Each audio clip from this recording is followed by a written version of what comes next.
Só um minutinho, tá?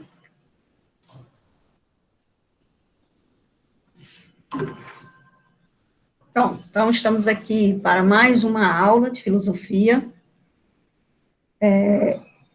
Para vocês acompanharem, né? É a unidade 3, capítulo 11 e 12 do livro de vocês.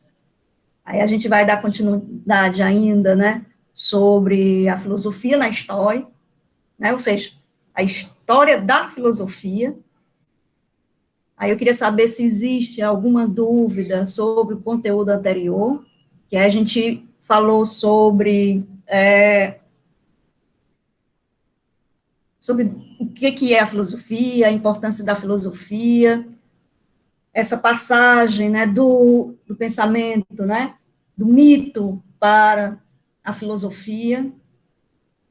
Se vocês têm alguma dúvida, alguma questão para a gente seguir.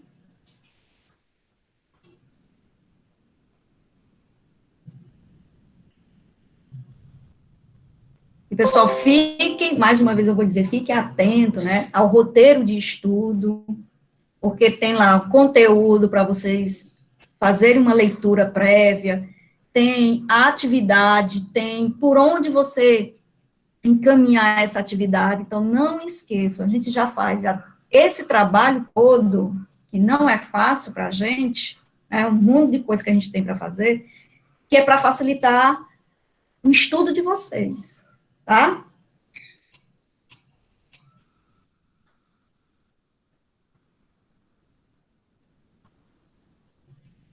Então, vamos lá. Não tem dúvida da aula passada, então vamos seguir aqui o conteúdo, tá bom? Então, temos aqui, tá? Os pré-socráticos, né, que são foram os primeiros filósofos gregos, o período também chamado da filosofia ocidental, onde os filósofos desenvolveram suas teorias, né, no período do século VII ao século V anterior a Cristo, né, antes de Cristo. De modo geral, né, o que pensavam esses filósofos, tá? Pensadores que buscavam, né, nos elementos da natureza, as respostas sobre a origem do ser e do mundo, né? Uma visão da cosmologia.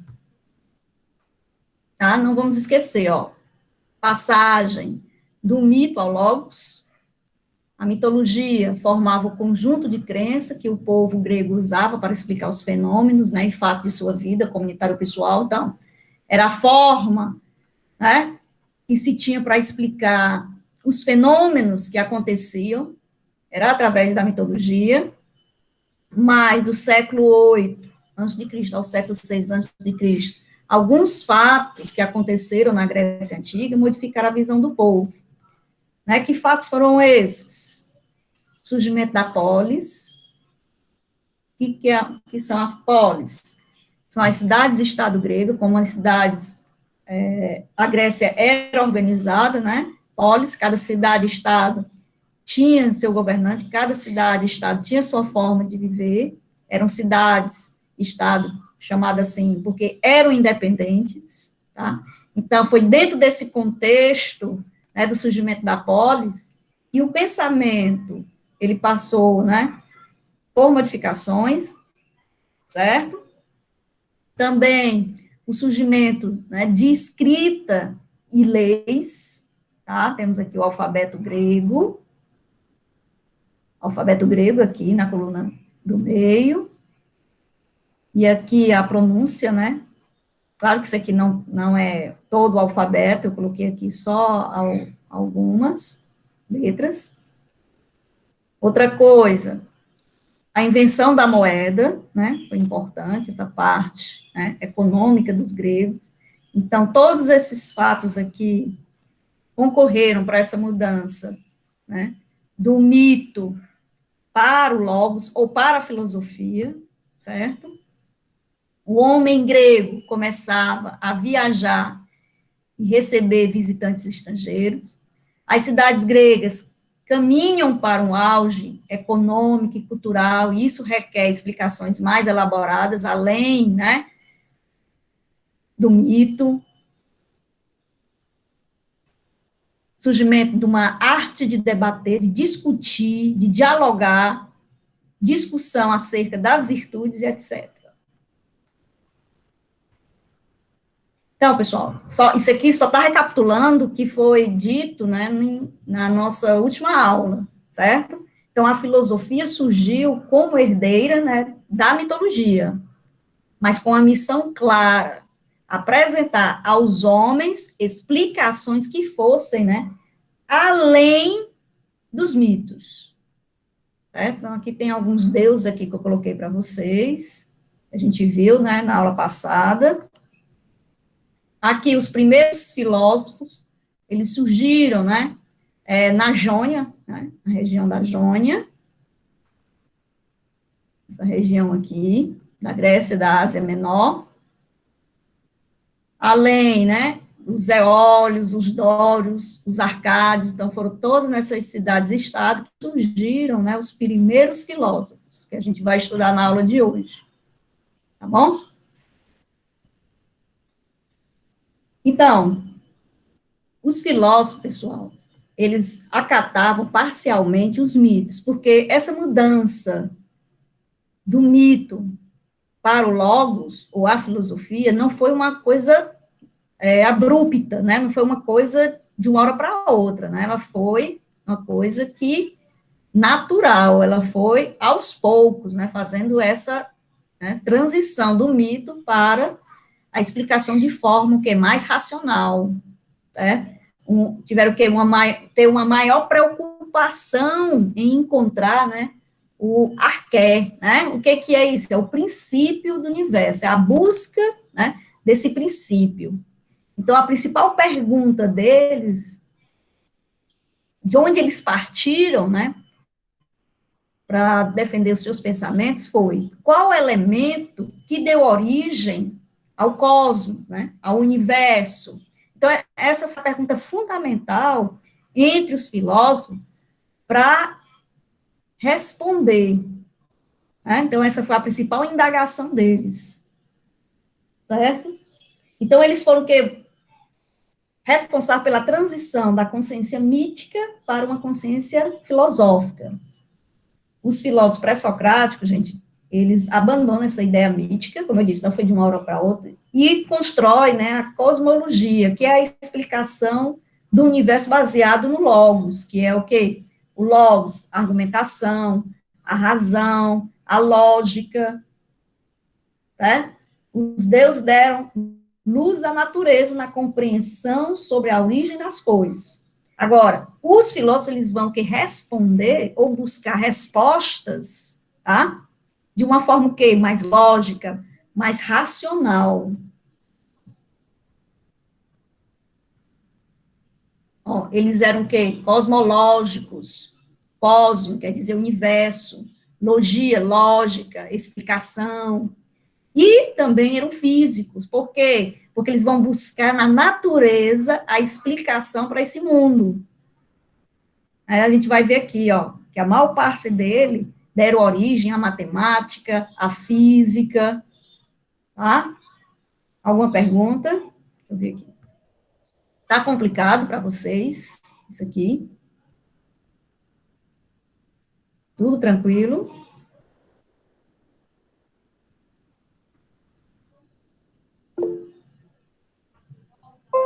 Certo. Então, são chamados pré-socráticos, pois é com Sócrates que se tem o início, o chamado período clássico da filosofia. Tá? Então, por isso que são chamados pré. Pré quer dizer o quê? Anterior, né? Então, a gente vai ver aqui os filósofos anterior a Sócrates, certo? Porque depois desses filósofos, a gente inicia o quê? O período clássico da filosofia grega.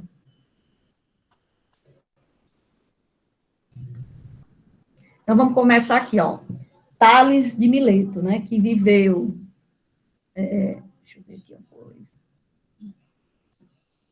que viveu o período de 624 a.C. até o ano 548 a.C. Ele era filósofo e matemático. Talvez vocês já tenham visto, né, o teorema de Tales, certo? considerado, né, o pai da filosofia, porque ele foi o que? O primeiro a formular um princípio, né, filosófico. Tales, ele acreditava que a água, né, era o principal elemento, ou seja, era a essência de todas as coisas. Ele dizia, tudo é água, tudo é água.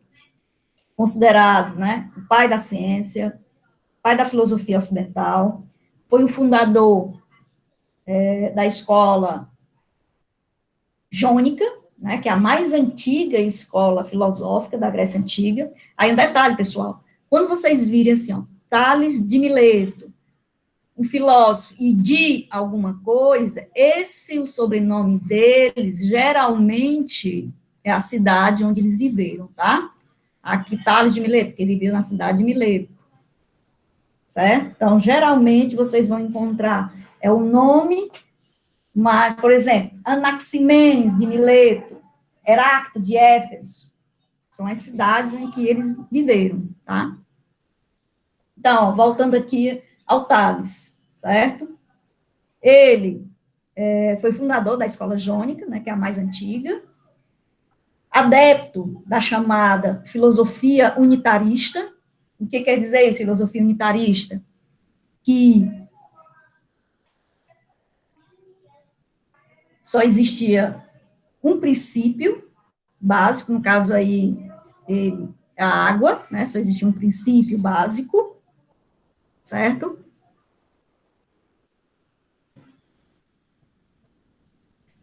Então, os seus pensamentos, né, contribuem muito, tanto para a matemática, como a astronomia, tanto que na matemática, né, ele criou, né, os estudos sobre os ângulos, paralelas, circunferências, e na astronomia ele previu o primeiro eclipse solar, isso no período menos 584, 85 a.C. E falam, né, que tanto é essa importância dele na matemática, que ele foi convidado para descobrir qual era a altura, né, de uma das pirâmides do Egito. E foi a partir daí que surgiu o Teorema de Tales, né, que são aquelas retas paralelas e transversais, se eu não estou enganada.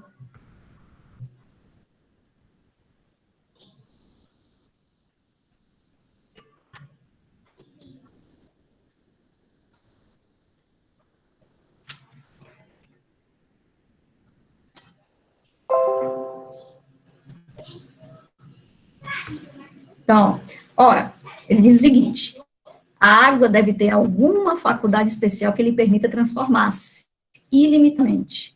A água está em todos os lugares onde a vida floresce. Onde ela não está, não há vida.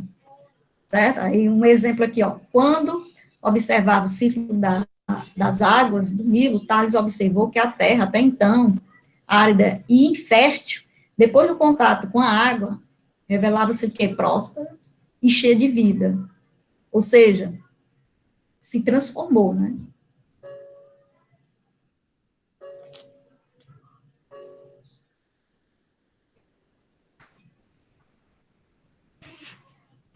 Explicar logicamente aquilo que se diz é o que difere basicamente a filosofia da mitologia.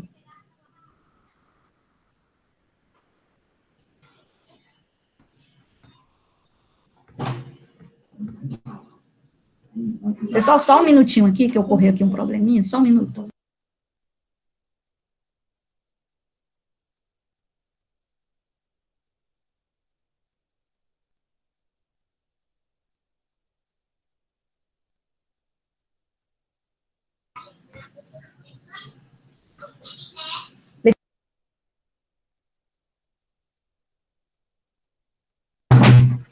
Voltando aqui, pessoal, tem aqui um problema aqui na aula da minha filha.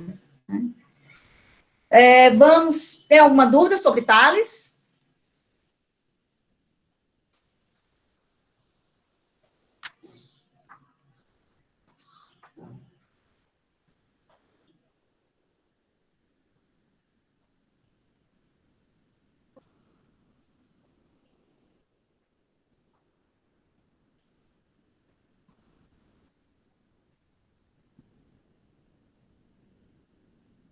Só vocês estão aqui mesmo, então tão caladinhos. Sem dúvidas, professora. Eu penso que às vezes fico falando sozinha, quando vocês não falam nada, só, mas ainda falar alguma coisa que eu. Professora, a senhora vai Então vamos disponibilizar esse lá. PDF depois? O slide? Sim. Sim, mando para o grupo de vocês, tá? Sem Tá problemas. certo. Tá Vamos bom. lá. Obrigado. Heráclito de nada, de Éfeso, né? O Heráclito, ele viveu, né, o período de 540 a.C. ao ano 476 a.C., tá? Para ele, o princípio de todas as coisas estava no elemento fogo, certo? Então, quer dizer aqui, ó, primeiro princípio, o fogo ou o vir a ser. Tudo flui. Esse constante movimento que faz as coisas surgirem e desaparecerem continuamente, sem nunca ser. Né? Então, essa questão do vir a ser, né? Quer dizer, ninguém é vir a ser. Então, ele tem como o princípio de todas as. Aí, falando assim um pouquinho, né, da vida de Tales, Heráclito, filho de nobres, pertencia a uma família real da cidade, né, a cidade de Éfeso, tinha uma personalidade muito forte, né, não apreciava a vida pública, ou seja, se distanciou da política, né, se afastou também de temas como arte e religião, passou grande parte de sua vida, uma vida reclusa, introspecta, certo? E diziam que ele era muito orgulhoso, muito snob, né, pelo seu conhecimento, ele era muito criticado por isso, mas um pensamento, né, que primeiro, né, falou sobre a dialética, né, que são os contrários, né, o primeiro que falou sobre isso, sobre a dialética.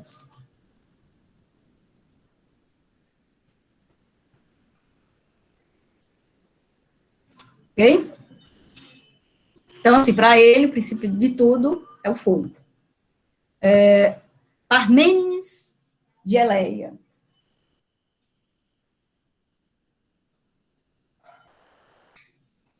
O Parmênides de Eleia, ele viveu o período de 530 a.C. e o ano 460 a.C., certo? Parmênides, ele focou mais nos conceitos de chamada aletheia e o conceito de doxa. Professor, o que é isso, né? Claro, pessoal, tem palavras aqui que são de origem grega, mas aí eu vou traduzindo aqui, tá? A aletheia quer dizer luz e doxa quer dizer opinião, certo? Ele fundou a escola ecleática, certo? Fundou a escola ecleática.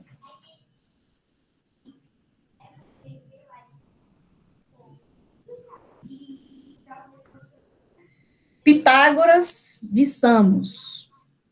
Talvez seja esse um dos mais conhecidos de vocês, né? Filósofo e matemático também, né? O Pitágoras. Ele dizia que o princípio de tudo é o número, né? Daí a sua proximidade com a matemática. Pitágoras, ele viveu o período de 570 a.C. ao ano de 497 a.C. Certo? Então, ele afirmava que os números foram seus principais elementos de estudo e reflexão, do qual, né, se destaca aí o tão conhecido Teorema de Pitágoras. Aí eu quero saber de vocês aí.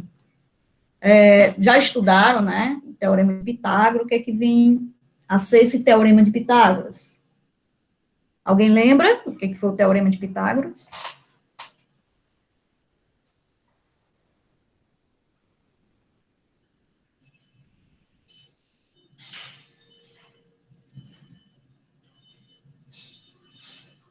E aí, pessoal?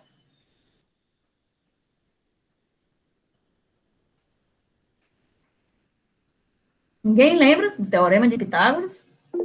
Ele se refere ao estudo da trigonometria. Uhum. Porque na época não existia nessa divisão, né, de geometria, né, não existia a álgebra, né, mas é por aí. Eu lembro vagamente, né, que é a soma, relações de triângulo retângulo, isso, exatamente. Acho que é assim, a soma dos quadrados de seus catetos corresponde ao quadrado de sua hipotenusa. Aí tem uma fórmulazinha, A ao quadrado sobre H é igual a B ao quadrado, né, mais C ao quadrado sobre C, né, que são os catetos, né? Acho que é isso, né? A soma dos quadrados de seus catetos corresponde ao quadrado de sua hipotenusa. Teorema de Pitágoras que utilizamos até hoje.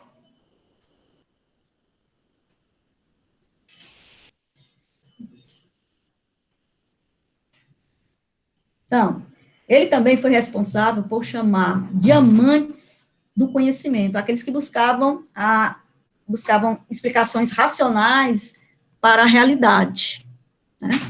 Os amantes do conhecimento, né? Ele chamou, que seriam o quê? Os filósofos, que seria a filosofia, quem gosta de filosofia, né? Cadê? O Gilberto colocou aqui. Esse aqui é a hipotenusa, não é isso? Aí aqui depois da igualdade, a soma dos catetos, não é isso? Exatamente. Acho que essa formulazinha aí. Muito bem, Gilberto. Então, Pitágoras ainda, ele criou, né, fundou a escola pitagórica, que é uma escola onde se ensinava matemática, astronomia e também música, certo? Que uma das contribuições da escola pitagórica, gente, foi perceber a relação matemática com a música. Vocês saberiam disso?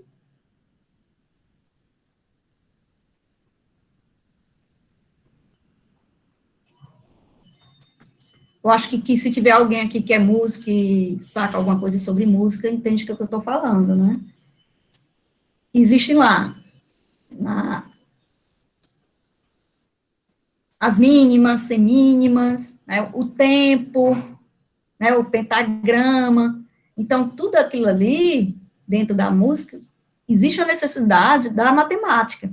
Então, o primeiro a perceber isso, né, foi Pitágoras, lá na sua escola, né, que aí eles passaram a estudar música, né, por conta disso.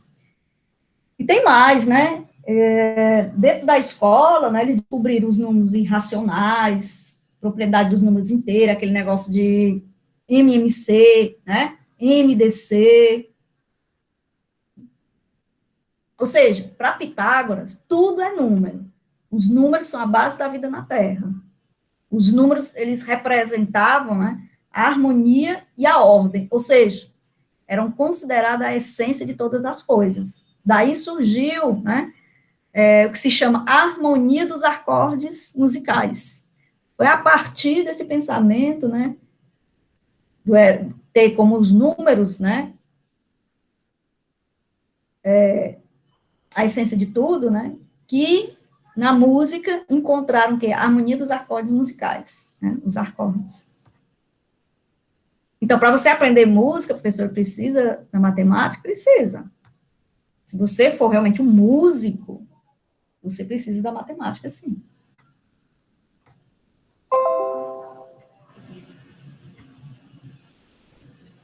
Oh, desculpa aqui, Pitágoras. Olha aqui, ó. O universo em toda a sua complexidade, harmonia e extensão, desde a música até os fenômenos climáticos e astronômicos. Tudo tem um número. Tudo. O número, ele está em tudo. Pode ser traduzido, exprimido, compreendido e mensurado pelo número.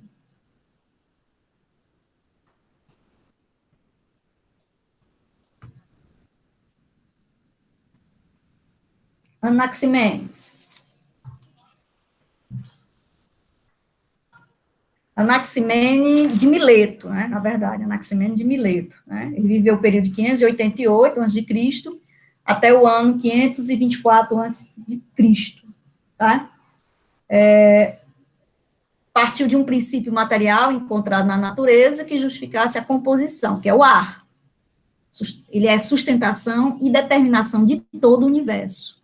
O ar pode transformar-se por condensação em água e terra, e por rarefação em fogo.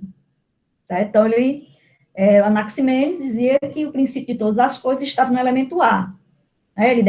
Ele era um, agora, gente, ó, ele, né, defendeu que a Terra era plana, né, um terraplanista, mas veja que a gente está falando aí de períodos anterior a Cristo, tá? E estaria flutuando no ar, a Terra, né, dizia que a Terra flutuava no ar. Já a Lua refletia a luz do Sol, e os eclipses representavam uma obstrução planetária por outro corpo celeste. Mas isso é a visão anterior a Cristo. Nada do que a gente está falando aqui, isso quer dizer que seja uma verdade absoluta, certo?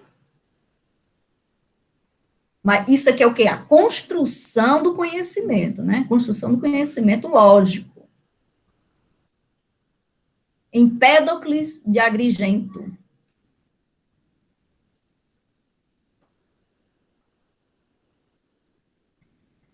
O Empédocles, né, ele dizia que o primeiro princípio, né, agregação ou desagregação dos quatro elementos, tá? Então, ele já acreditava-se numa multiplicidade de elementos, né, em que o universo, ele estaria formado pelos quatro elementos, fogo, terra, água e o ar, certo?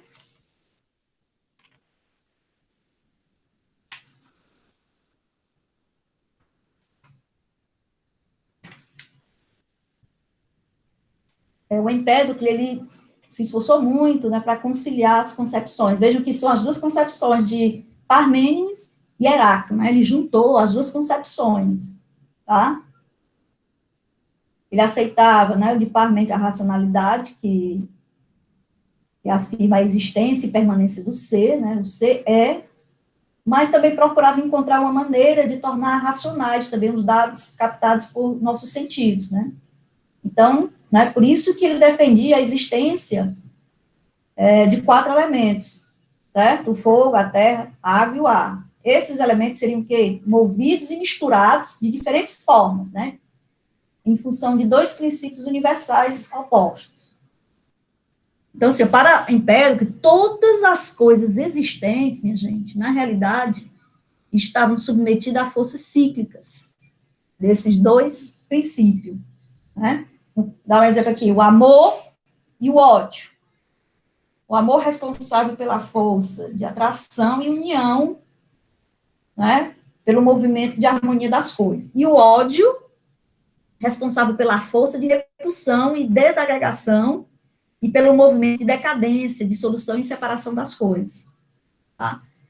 Então, o Empédocles dizia que existiam, né, na realidade, forças cíclicas desses dois princípios. Né, os princípios opostos, né? Há uma repulsa, né? Dizia mais, ó, por ser cada elemento eterno e incorruptível, eles permanecem os mesmos, né? Herança das escolas eleatas, né? Mas com sua contínua agregação e desagregação, dão origem à multiplicidade, né, multiplicidade do mundo e ao devir, né, do ser. As forças agregadoras e desagregadoras são, respectivamente, o amor e o ódio.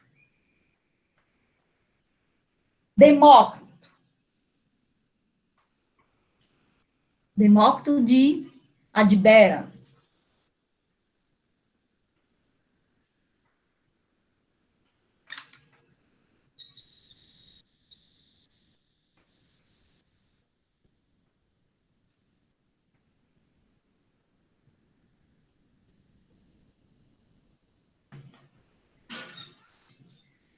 Demócrito, ele viveu o período do ano 460 a.C.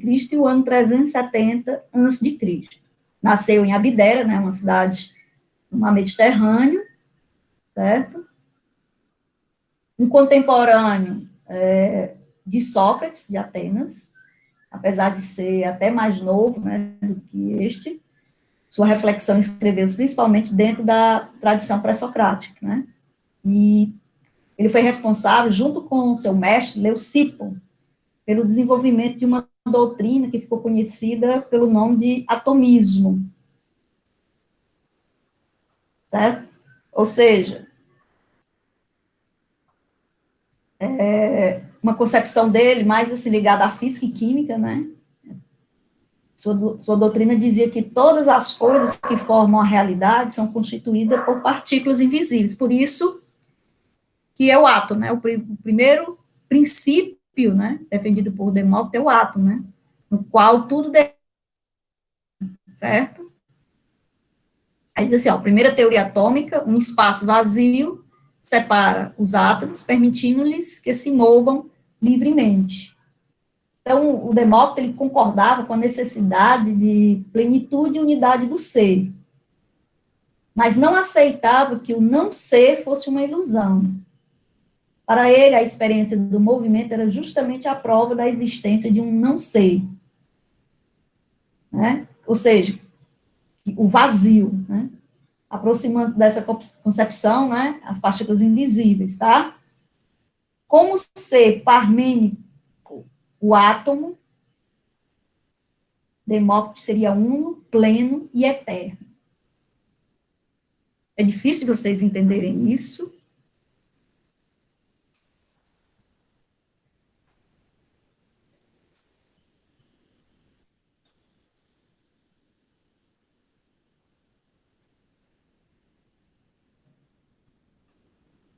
Não, né? Então, deixa eu passar aqui para o próximo, pessoal.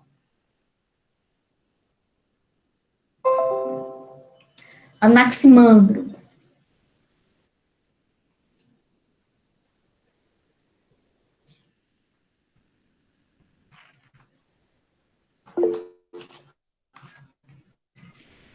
Mileto, tá? Ele é de Mileto, da cidade de Mileto.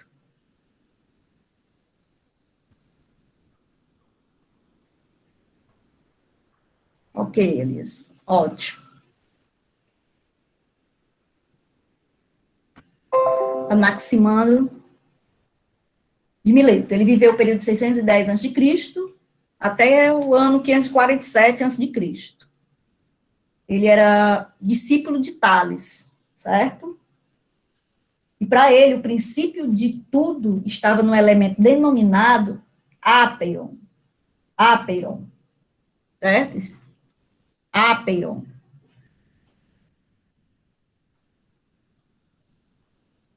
O que quer dizer isso, professora? Né? Essa palavra apeiron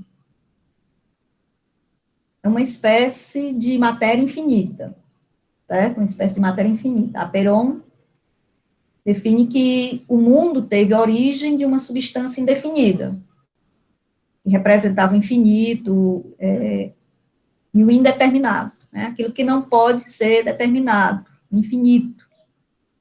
Quer dizer, essa palavra apeiron, infinito, né? Matéria infinita.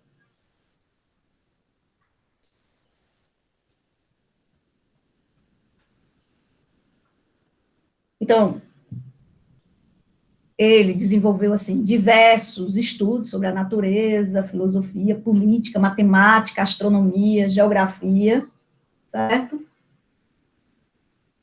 Ele foi, aí sim, ele se envolveu com política, né, o Anaximandro, e era professor, certo?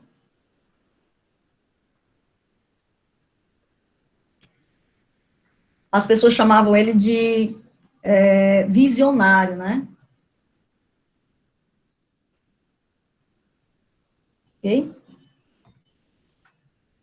Foi o primeiro a utilizar o termo técnico, ó, o arché, para designar o princípio fundamental de tudo, né? O princípio, o início de tudo, né? É o axé, né?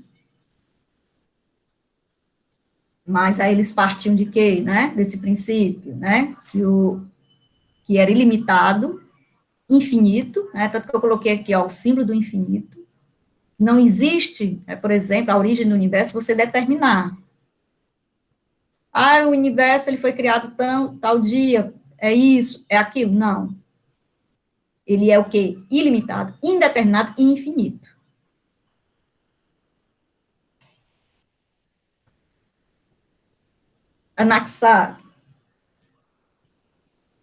Anaxágoras, tá? Dizia que o primeiro princípio de tudo era nous, certo? Quer dizer o que é a mente, a inteligência, certo?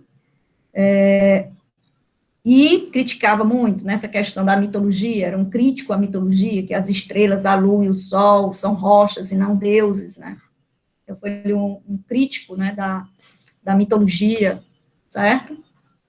Então, pessoal, depois desses filósofos, aí a gente entra, né, num chamado período clássico, certo? Lembrando, o período mitológico tinha uma preocupação com a cosmogônica, né, cosmogonia, com a origem do universo, a origem das coisas, mas sempre tentando explicar de forma mitológica, certo? Já o período pré-socrático, essa passagem do mito para a filosofia, aí vai ter uma preocupação o quê? Mais cosmológica, através da razão, através da lógica dos corpos, certo? Então, eles procuraram sempre elementos da natureza para explicar, né, os fenômenos, né, o universo, a origem, o princípio de tudo, né, como os elementos terra, ar, fogo e água. A gente vai estudar nas próximas aulas já esse período clássico, estou só aqui adiantando, certo? Que aí a filosofia do período clássico ela vai se voltar mais para o homem interior e o seu exterior, né? Os pré-socráticos se preocupavam mais com o quê? Com a natureza das coisas, certo? Com a natureza das coisas. Já o período clássico, né, como Sócrates, Aristóteles, Platão, e dentre outros, né, filósofos, a preocupação deles vai ser com o eu, né, com o homem interior, volta, né, para o homem externo, tá? O período clássico, ele vai do século V a.C., na Grécia, e tem como capital a cidade de Atenas, certo?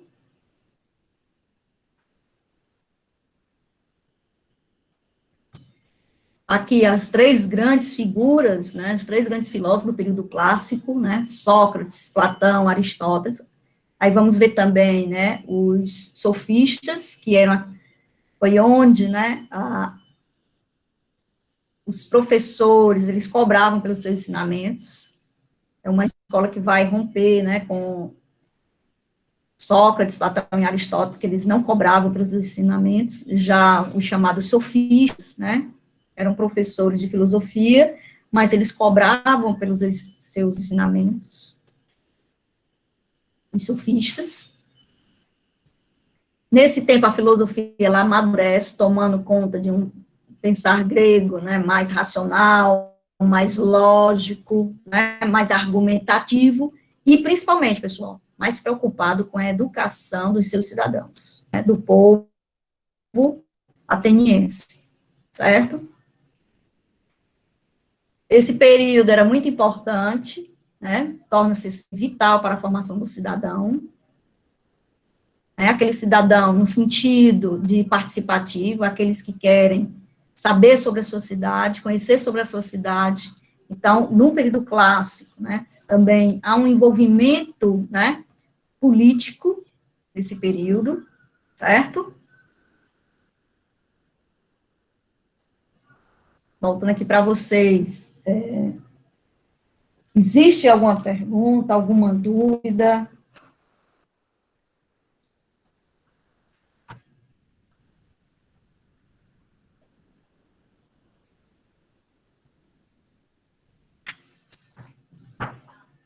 Professora, esses filósofos foram muito perseguidos, assim, pela igreja, ou pelos reis que eram da época?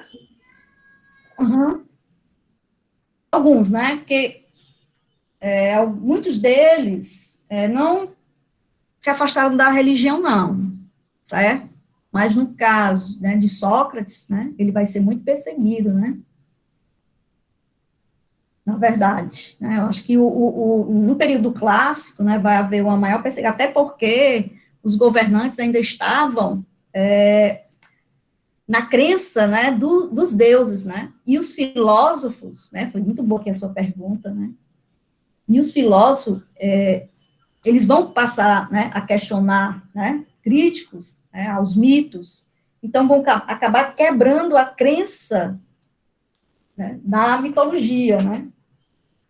Então, alguns deles vão, sim, ser perseguidos, vão ser assassinados, né?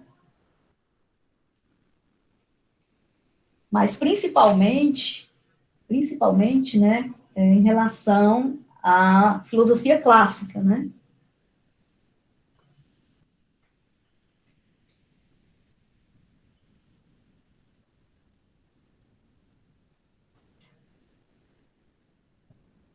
No caso, por exemplo, de até dar um exemplo, assim, do filósofo pré-socrático, o Zenão de Eleia, né, que eu nem comentei com vocês, ele era um discípulo de Parmênides, certo? Ele se envolveu com política. Aqueles que se envolvem com política e se afastam da religião são os mais perseguidos, né? Ele se posicionou muito contra os tiranos, né? Como eu falei, ó, a Grécia Antiga, ela é dividida em cidades-estado. Cada cidade-estado tinha uma forma de governar. Por exemplo, Atenas, uma democracia. Mas já alguns, por exemplo, Esparta, havia uma tirania, né? Na cidade de Esparta. Então, algumas cidades gregas eram governadas por tiranos. E o Zenão de Eleia, né? No caso, a cidade de Eleia, que era governada também por um tirano, né? Ele passou a se posicionar contra, né? A esse tipo de governo. Ele foi preso, foi torturado em praça pública, foi morto, certo? E mais, ele se recusou a entregar seus colegas, né, o Zenão. Então, muitos deles, sim, foram perseguidos, certo? E foram até mortos, né, pelos tiranos. Aquelas cidades, né, que eram governadas por tiranos, certo? Essa foi a pergunta, Juliana. Sim, professora, obrigada. Por nada, querida. Mais alguma pergunta? Não, não.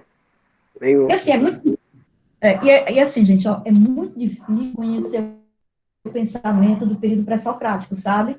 Em toda a sua dimensão, porque são poucos, assim, escritos encontrados de seus pensadores, né? Até mesmo, eu coloquei aqui datas e tudo, mas isso aí tudo é uma incerteza, né? É provável, sabe?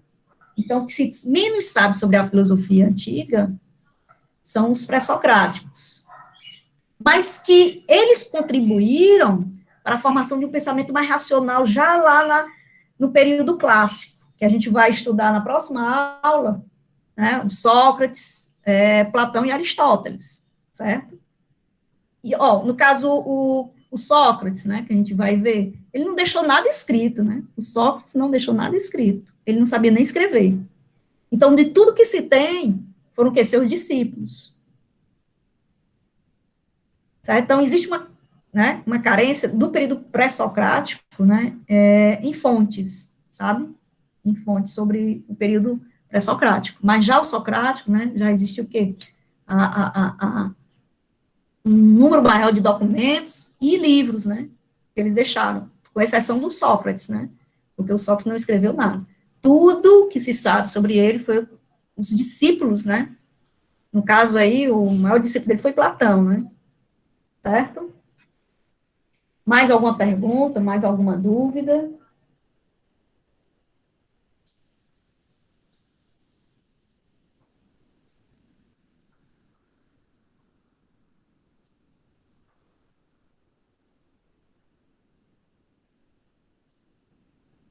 Sem perguntas? Então, pessoal, olha, vejam lá no roteiro a atividade sobre a quarta semana de aula. Estamos aqui na quarta semana de aula, tá? Eu sempre tenho colocado uma questão ou outra, não tenho pedido, né, muita coisa para vocês fazerem. Eu estou procurando sempre deixar alguma pergunta, né, para vocês responderem, tá? Então, não esqueçam de ver lá no roteiro, né, o que que tem para essa semana, tá certo? Então, a gente pode encerrar aqui a aula. Então, assim, obrigada, né, pela participação de vocês, pelas perguntas, e desculpa, assim, se houve alguma falha aqui no áudio, tá bom? Aí eu vou disponibilizar para vocês o material, tá bom? Que já até me pediram aqui, tá bom? Então, uma boa semana para vocês. Até a próxima aula, se Deus quiser. Saúde e paz.